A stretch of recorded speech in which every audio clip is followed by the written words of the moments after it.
Final Fantasy VII Rebirth legt Cornhub lahm. Und ich weiß ganz genau, warum du hier eingeschaltet hast. Du kleines, perverses Stück. Corn. Aber hey, mach dir nichts draus. Wenn ich dieses Video hier gerade nicht machen würde, dann wäre ich derjenige, der drauf geklickt hätte, um es zu sehen. Aber jetzt mal ganz ehrlich, ist es nicht irre, was für eine Macht Videospiele auf verschiedenen Plattformen haben können? Seit dem Release von Final Fantasy VII Rebirth am 29. Februar 2024 wurde YouTube, Twitch, Twitter, X und Co. mit Content davon geradezu überflutet. Falls du zufälligerweise doch jemand bist, der gar keine Ahnung hat von Final Fantasy VII. Final Fantasy VII kam ursprünglich Anfang des Jahres 1997 für die PlayStation raus und eroberte die Herzen der Gamer in Nu. Viele Kritiker nahmen sogar Sätze in den Mund wie Final Fantasy VII, möglicherweise das beste Spiel, das jemals produziert wurde. Alles wurde gelobt, von der Grafik zur Story und natürlich auch die grandiose Musik.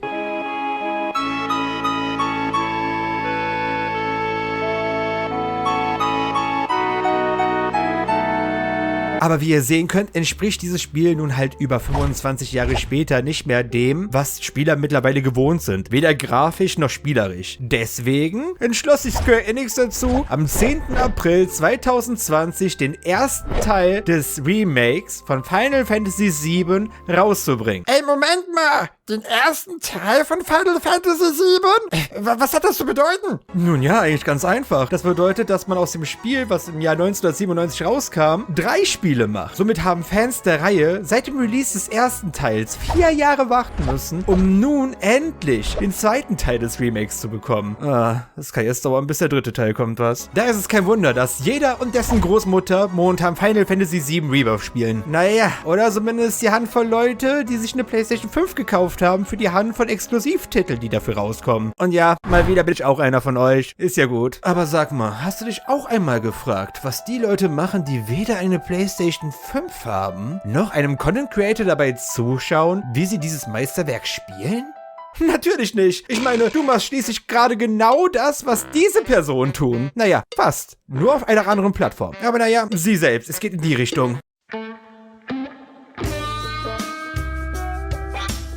Schon kurz vor dem Release des Spiels haben Fans sich vor Vorfreude nicht mehr halten können. Die Hände mussten schließlich schon mal irgendwie warm gemacht werden für die kommenden Stunden an Gameplay, die auf einen warteten. So suchte man seit dem 28.02. vermehrt nach Final Fantasy VII Figuren auf Cornhub. Und am Tag des Releases war das Interesse an Bewegtbildvorlagen eben dieser Charaktere so groß wie seit langem nicht mehr. Die Suchanfragen sind im Vergleich zu sonst um 1000% angestiegen. Am 3. März erreichten die Suchanfragen sogar ihren Peak mit einem Anstieg von über 1500%. Es scheint fast so, als hätten viele Spieler gar nicht genug von ihren Lieblingscharakteren bekommen. Auch wenn sie am 3. März vermutlich schon durch waren mit der Story, mussten die Abenteuer von Cloud, Tifa, Aerith und den anderen weiter bestritten werden. Nur gingen diese Abenteuer dann halt meistens in die Hose. In dieser Statistik kannst du übrigens sehen, welche Charaktere besonders beliebt waren. In dem Jahresrückblick von dem Jahr 2023 konnte man auf Cornhub entnehmen, dass Tifa der zweitbeliebteste Videospielcharakter war, wenn es darum ging, seine Schlange zu würgen oder die Katzen zu streicheln. Noch beliebter war nur Chun-Li aus Fortnite. Aber Leute, sagt mal ernsthaft, was ist los mit euch?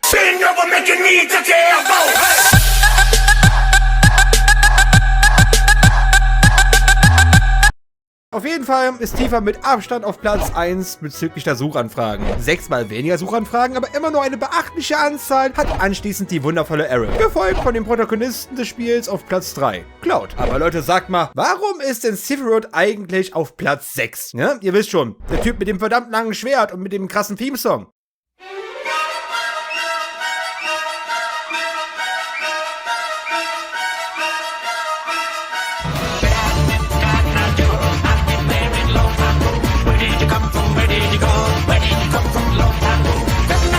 Seid mal ehrlich, habt ihr Angst vor dem alten Sprichwort? Wie das Schwert eines Mannes, so auch sein Johannes? Schämt euch! Dass Videospiele kurz vor dem Release oder kurz danach vermehrt auf Seiten wie Cornhub gesucht werden, ist nichts Neues. Ein gutes Beispiel dieses Bewegtbildvorlagen-Hypes eines Videospiels ist Overwatch 2016 gewesen. Overwatch toppte, um genau zu sein, sogar alles andere, was davor und sogar danach kam. Ich meine, selbst heute, 8 Jahre später, im Jahr 2024, findet man immer noch regelmäßig neuen Overwatch-Corn-Content.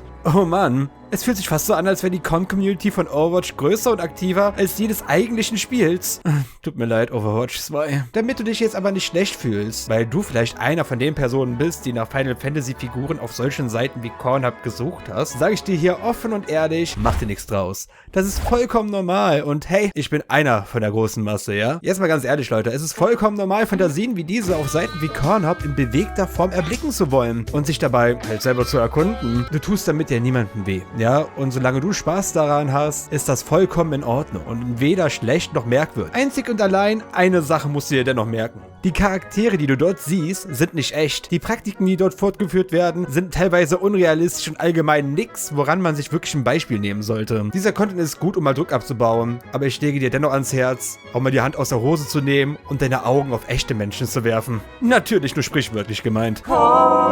Aber so, Leute, so kommen wir zum Ende des Core-News-Videos. Schreib doch mal in die Kommentare, ob du Final Fantasy VII Rebirth gespielt hast und wie du es so gefunden hast. Haben sich die 4 Jahre Warten gelohnt? Ich bin auf jeden Fall gespannt zu lesen, was ihr so zu berichten habt. Denk auch dran, mit einer Bewertung zu zeigen, wie dir das Video gefallen hat. Sollte es dir gefallen haben, kannst du übrigens auch auf Abonnieren klicken, um demnächst keine Videos mehr zu verpassen. Und jetzt am Ende bleibt mir eigentlich nur noch zu sagen, I'm Corny and that's good. Bis dann.